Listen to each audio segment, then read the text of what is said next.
Hello दोस्तों, एक बार फिर एक खास और बेहतरीन सेशन लेके आप सभी के सामने हाजिर चुका हूँ, जिसमें हम आज जीके जीएस का प्रैक्टिस नंबर 3 प्रैक्टिस सेट 3 करने वाला है, जिसमें हम सभी जो इम्पोर्टेंट क्वेश्चंस हैं उनके प्रैक्टिस करेंगे, जो फ्रिक्वेंटली सभी किसी न किसी एग्जाम में आता रहता है। जैसे कि आप सभी को पता है, एसएससी हो गया, बैंकिंग हो गया, रेलवे, एनी अदर डिफेंस से रिलेटेड एग्जाम हो गया, जिसमें जीके पूछे ही पूछे जाते हैं। ठीक है, तो इसमें मोस्ट एक्सपेक्टेड है जो फ्रिक्वेंटली आते रहते हैं, उसका स्टडी करेंगे।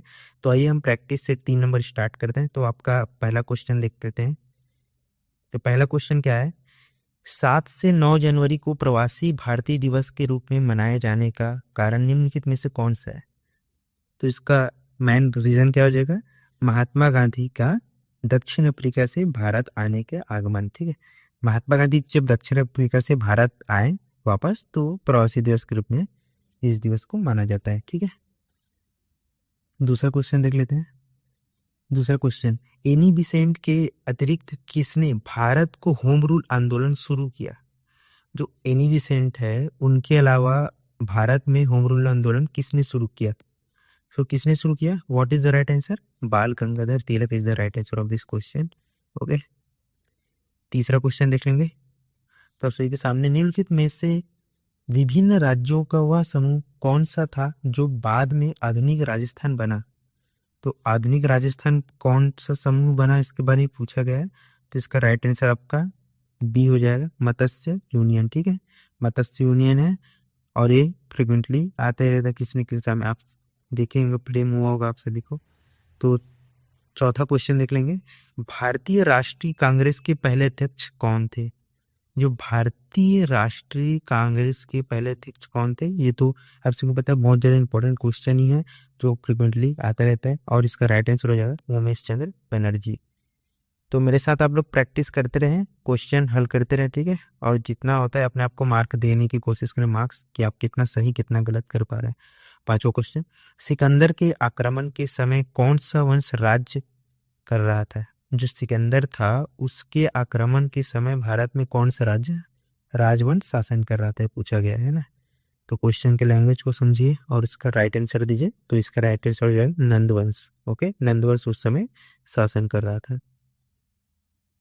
छठवां क्वेश्चन, निम्नलिखित में से कौन सी प्रथा थी जो पुत्र रहित विधवाओं को उसके पति के भाई से विवाह करने की अनुमति देती थी, जिससे उनकी वंशवृद्धि हो सके?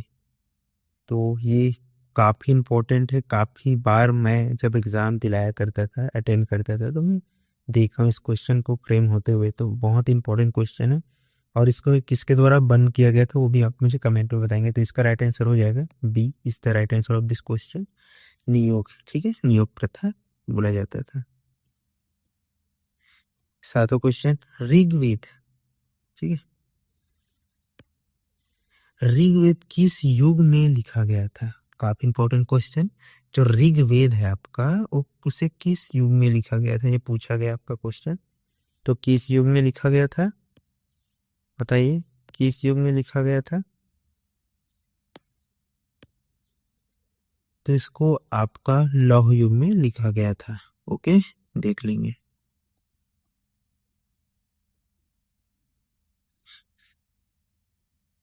एसएससी एमटीएस आप सभी के सामने देख रहे होंगे, है ना। SSC MTS CHSL SSC GD railway NTPC, इन सभी एग्जामों में सभी क्वेश्चन किसी न किसी तरह से फ्रेम हुआ है। ठीक है, और एक भारत का सबसे बड़ा बोल सकते हैं, है ना, एग्जाम कंडक्ट कराता है सभी संस्थाएं। तो आठवां क्वेश्चन है, गौतम बुद्ध का जन्म हुआ था। तो गौतम बुद्ध का जन्म किस शताब्दी, किस ईसा पूर्व में हुआ था? तो राइट आंसर हो जाए आपका सी, छठी शताब्दी, 36 शताब्दी ईसा पूर्व में हुआ था। ठीक है, ओके। तो काफी बेहतरीन रिक्वायरमेंट आप सभी के लिए अभी आने ही वाला है ना। एसएससी का भी लाइन से आएगा भी, इस साल का भी न्यू ईयर लग चुका है आपका, है ना, मार्च का महीना चल रहा है, तो कंटिन्यू आपको देखने को मिल जाएगा होगा। तो अभी रेलवे का भी एक नोटिफिकेशन आउट हुआ है, एलपी का, है ना, आ चुका है। लगभग 11,000 समथिंग पोस्ट आई में, तो बहुत बड़ी नंबर है, और अभी ये एवरी ईयर आने वाले सबके लिए। ठीक है, रिक्वायरमेंट। तो 9 क्वेश्चन, अशोक के शेर की लात के बारे में निम्नलिखित कथनों पर विचार कीजिए। ठीक है, तो विचार कीजिए और आंसर बताइए क्या रहने वाला है। तो ए इज द राइट आंसर, केवल 1 रहेगा। ठीक है, यह 250 ईसा पूर्व के सारनाथ में बनाई गई थी। ठीक है, 10वां क्वेश्चन, तत्सम असी जो संस्कृत की एक उक्ति है कहाँ से ली गई है? तत्सम असी जो संस्कृत का एक उक्ति है उसे कहाँ से लिया गया है? तो कहाँ से लिया गया भाई? तो इसको अपना छंदोग्य उपनिषद से लिया गया है। ओके, 11वां क्वेश्चन, जब का सिंधु घाटी सभ्यता में कौन सी जगह है जहां पर उत्तम जल निकासी प्रणाली की व्यवस्था थी? उत्तम जल निकासी प्रणाली की व्यवस्था सिंधु घाटी सभ्यता में कौन सी जगह पे थी? तो कौन सी जगह पे बोला गया है? धौलावीरा में यह व्यवस्था अच्छी खासी थी उस समय में। ओके, तो आपका समुद्रगुप्त की दिग्विजयों का उल्लेख किस उल्लेख में मिलता है? समुद्रगुप्त का जो दिग्विजयों का उल्लेख किस अभिलेख में मिलता है? किस अभिलेख में मिलता है? बहुत ज्यादा इंपॉर्टेंट क्वेश्चन है फ्रेंड्स। ठीक है, मैं स्टार मार्क कर रहा हूँ उसे।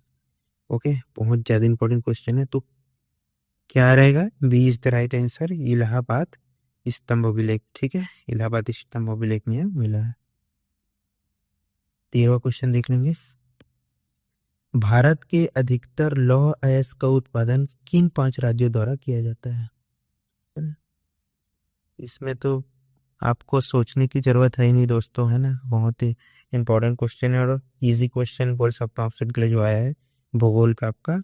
ए is the right answer, Odisha, Karnataka, Chhattisgarh, Goa और झारखंड। ठीक है, मेनली क्या रहेगा? उड़ीसा, छत्तीसगढ़ और झारखंड आपको जहाँ पे दिखा तो आप फ्रेम होते हुए दिखा तो आप उसको टिक मारती चलिए। ठीक है, कहीं ना कहीं कर्नाटक भी आपका आता ही है मोस्ट ऑफ द, है ना, चीजों ने। सो देखते हैं आगे का 14 क्वेश्चन, 14 नंबर क्वेश्चन आ चुका है। तो आपका निम्नलिखित कथनों पर अवलोकित कीजिए, निम्नलिखित कथनों पर अवलोकन कीजिए, यहाँ पूछा गया है। तो आप लोग देख लीजिए, पहला, भारत में कुल 13 बड़े बंदरगाह हैं। दूसरा, बड़ी बंदरगाहों की संयुक्त क्षमता छोटे बंदरगाहों की संयुक्त क्षमता से कम है। इनमें से कौन सा कथन सही है? तो विच इज द करेक्ट, ये पूछा गया है आप सबके लिए। ठीक है, तो what is the correct answer? A is the correct answer, केवल ए क्या आपका करेक्ट आंसर हो जाएगा। ओके, 15वां क्वेश्चन, चंद्र और भागा नदियों का संगम किस स्थान पर होता है? जो चंद्रभागा नदी है उसका चंद्र और भागा नदियों का संगम किस स्थान पर होता है? तो विच what is the correct answer?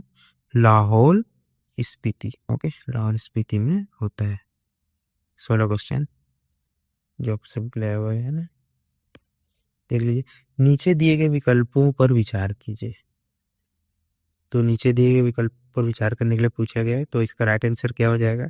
पहला देख लीजिए, पहला पश्चिम बंगाल में बर्णपुर, दूसरा महाराष्ट्र में चंद्रपुर, तमिलनाडु में सालेम और कर्नाटक में विजयनगर। उपरोक्त स्थान किस लिए प्रसिद्ध है? इनमें से कौन सा स्थान किस लिए प्रसिद्ध है पूछा गया है। ठीक है, तो 16वां का आपका क्या हो जाएगा? बताओ, 16वां का स्टील प्लांट के लिए प्रसिद्ध है। ठीक है, 17 क्वेश्चन, निम्नलिखित में भारत का कौन सा पड़ोसी देश पेट्रोल, डीजल व जेट ईंधन के लिए भारत पर निर्भर है? भारत पर निर्भर है पूछा गया है ना, तो बहुत ज्यादा इंपॉर्टेंट क्वेश्चन है। मॉरिशस आपका राइट आंसर हो जाएगा। 16 क्वेश्चन, भारत के भौगोलिक केंद्र होने के कारण निम्नलिखित में से किस शहर को जीरो मिल सेंटर कहा जाता है? जीरो मिल सेंटर कहा जाता है, क्या कहा जाता है? जीरो मिल सेंटर कहा जाता है। तब किसे कहा जाता है? 20 द राइट आंसर, नागपुर को कहा जाता है। नागपुर को और क्या कहा जाता है? कमेंट में बताइए। 19वां क्वेश्चन रहेगा आपका, निम्नलिखित में से गलत कथन को चुनिए। तो इसमें कथनी दी गई है ए बी सी डी, तो which is the correct answer of this question? So D is the correct answer. Okay, शुष्क भूमि कृषि केंद्रीय अनुसंधान केंद्र जोधपुर में स्थित है, तो ये करेक्ट आंसर हो जाएगा। निम्नलिखित में से कौन सा जोड़ा सही नहीं है? तो इसमें कौन सा जोड़ा सही नहीं है पूछा गया है, तो आप लोग देख लेंगे। 20वां का राइट आंसर क्या हो जाएगा? डी। ठीक है, फेरो स्क्रैप निगम लिमिटेड बोकारो में नहीं है ना, ये गलत हो जाएगा। कौन से जोड़े सही नहीं है पूछा है, बाकी सभी आपका सही हो जाएगा, नई दिल्ली, रांची और कलकत्ता। ठीक है, 20वां क्वेश्चन, मुल्ला पेरियार बांध का विवादित मामला किन दो राज्यों के बीच है? मुल्ला पेरियार बांध का विवादित मामला किन दो राज्यों के बीच है? तो आपका D is the right answer, Tamil Nadu और केरला के बीच है। ओके, वो तो नाम से ही पता चल रहा था साउथ का है, तो उतना कुछ सोचने की जरूरत है ना, है नहीं। पेनगंगा किस नदी की सहायक नदी है? पेनगंगा जो है किस नदी की सहायक नदी है पूछा गया। ये भी क्वेश्चन रिसेंटली किस एग्जाम में आया था, मुझे कमेंट में बताइए कि कौन से एग्जाम में क्वेश्चन फ्रेम हुआ था। तो 20 the correct answer, Godavari is the right answer. Okay, Asia के पहले जल विद्युत स्टेशन, क्या बोला गया है? एशिया के पहले जल विद्युत ऊर्जा स्टेशन शिवना समुद्र की स्थापना कब की गई थी? कब की गई थी भाई? बी 1902 में स्थापित हुआ था। देख लेंगे आप लोग अच्छे से। ठीक है, क्या पूछा गया आपका, निम्नलिखित में से कौन सा अनुच्छेद राष्ट्रपति के महाभियोग से संबंधित है? सबसे इंपॉर्टेंट क्वेश्चन इस टॉपिक का बोल सकता हूँ, निम्नलिखित में से कौन सा अनुच्छेद राष्ट्रपति के महाभियोग से संबंधित है? तो कौन सा आपका महाभियोग से संबंधित हो जाएगा? आपका राइट आंसर क्या हो जाएगा? बोलो बोलो बोलो। इसके बाद इसका आपका कौन सा क्वेश्चन है ना, राज्यसभा से रिलेटेड, तो आपका राजनीति अभी आपका स्टार्ट हो चुका है। ठीक है, तो what is their correct answer? B अनुच्छेद 61 हो जाएगा। ठीक है, काफी इंपॉर्टेंट क्वेश्चन है दोस्तों।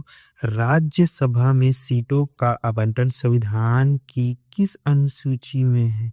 किस अनुसूची में है? फटाक से आंसर दीजिए। डी 4वीं अनुसूची में। इंपॉर्टेंट क्वेश्चन है, बी काउंट किया जाएगा ना, मुझे बताने की आवश्यकता नहीं है, सब क्वेश्चन आपको देख के पता चल जाता है कौन सा क्या इंपॉर्टेंट कितना है।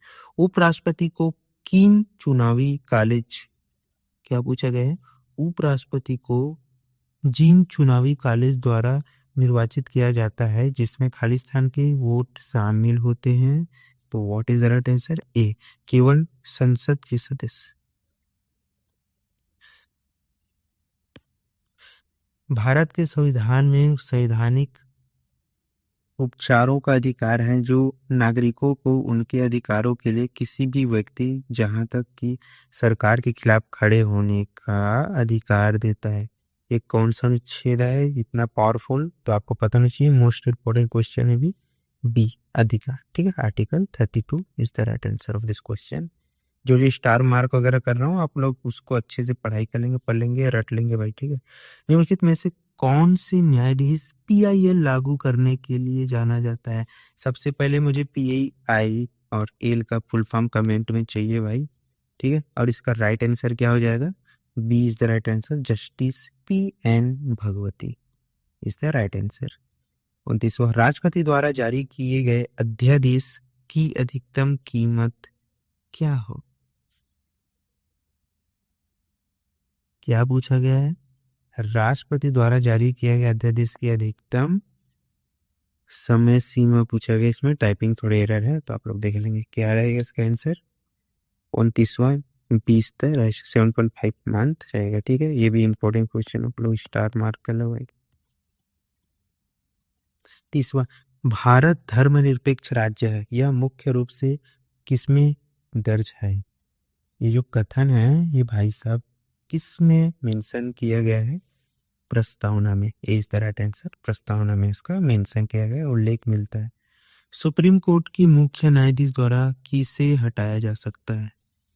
किसको हटाया जा सकता है? तो सी इज द राइट आंसर, सांसद में प्रस्ताव द्वारा राष्ट्रपति को हटाया जा सकता है। ये तो इजी क्वेश्चन था है ना, इंपॉर्टेंट प्लस इजी। निम्नलिखित में क्या आरबीआई की प्रत्यक्ष नियंत्रण में नहीं है? निम्नलिखित में क्या आरबीआई के प्रत्यक्ष नियंत्रण में नहीं है? What is the correct answer of this question? C 32वां का आपका सी आंसर रहेगा, बेस रेट आरबीआई के कंट्रोल में नहीं है, बाकी सभी आपका आरबीआई के कंट्रोल में आएगा। ठीक है, निम्नलिखित में से किसने 1979 की कृषि और ग्रामीण विकास के लिए संस्थागत ऋण के लिए व्यवस्था की समीक्षा करने के लिए समिति की अध्यक्षता की जिसने नाबार्ड की स्थापना का परामर्श दिया? सबसे इम्पोर्टेंट लाइन फॉर्मूला नहीं है, नाबार्ड की स्थापना का परामर्श है। तो किसने दिया? 33वां का राइट आंसर क्या जाएगा? A, B Srinivas right answer of this question. रुपया परिवर्तनीयता क्या है? रुपया परिवर्तनीयता क्या है? तो what is the right answer? C is the right answer. रुपये को अन्य प्रमुख मुद्राओं में और अन्य प्रमुख मुद्राओं को रुपयों में बदलने की अनुमति है। ठीक है। 35वां, समाज के गरीबों की मदद के लिए सरकार उन्हें बफर स्टॉक से बाजार मूल्य से बहुत कम कीमत पर अनाज प्रदान करती है। इस कीमत को क्या कहा जाता है? सबसे इंपॉर्टेंट क्वेश्चन, स्टार मार्क कर लो इस। क्या कहा जाता है? क्या कहा जाता है भाई? 35वां का राइट आंसर ए, ईसु मूल्य कहा जाता है।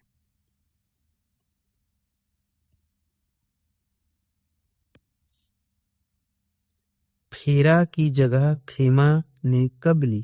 फेरा की जगह फेमा ने कब ली? सबसे इंपॉर्टेंट क्वेश्चन, और इसका फुल फॉर्म भी मुझे कमेंट में चाहिए, मैं नहीं बताने वाला। ठीक है। 36वां का राइट आंसर, 20 का right answer of this question 1 जून 2000 को हुआ था। ठीक है। निम्नलिखित में किस कमेटी ने सिफारिश की कि सेबी को सीसीआई के साथ प्रस्तावित करने वाली नियंत्रण प्राधिकरण नहीं बनना चाहिए बल्कि बाजार नियामक के रूप में कार्य करना चाहिए? इसने की भाई? बी, राघवन समिति ने की। ठीक है। निम्नलिखित 38वां क्वेश्चन, निम्नलिखित मूल्य सूचकांक में से कौन सा साप्ताहिक आधार पर उपलब्ध है? What is the right answer? C, थोक मूल्य सूचकांक। ओके। आपका 39 और 40वां क्वेश्चन आप सबके सामने, प्रधानमंत्री ग्राम सड़क योजना का खर्चा कौन सी सरकार वहन करती? ग्राम सड़क योजना का, तो आपको बेसिक सा आंसर है इसका, एक केंद्र सरकार। जितने भी रोड बनते हैं भारत में हो चाहे और भारत के किसी भी राज्य में हो, नितिन गडकरी जी द्वारा आपका, है ना, को पता होगा। यातायात परिवहन मंत्री कौन है? तो नितिन गडकरी जी। नरेगा योजना किस पंचवर्षीय योजना में से हुआ? Most important question, most important question. What is the right answer? C, 10वीं पंचवर्षीय योजना के अंडर ये शुरू हुआ था। ठीक है। सो आपका पूरा क्वेश्चन खत्म हो चुका है। जो जो इंपॉर्टेंट क्वेश्चन मैं आपके लिए लाया हूँ इसका प्रैक्टिस करें, बार बार ये वीडियो देखिए या फिर इसका नोट्स बना लें आप लोग, और प्रैक्टिस करते रहें कि आप कितना सही कर पा रहे हैं, कितना गलत कर पा रहे हैं, क्योंकि आपको क्वेश्चन पढ़ के समझ रहा होगा कि कितना इंपॉर्टेंट क्वेश्चन आप सभी के लिए लाया गया है शॉर्ट लिस्ट करके, है ना। तो ऑल द बेस्ट, अच्छे से करें और अपना कोई भी गवर्नमेंट जॉब जरूर निकालें आगे चल के।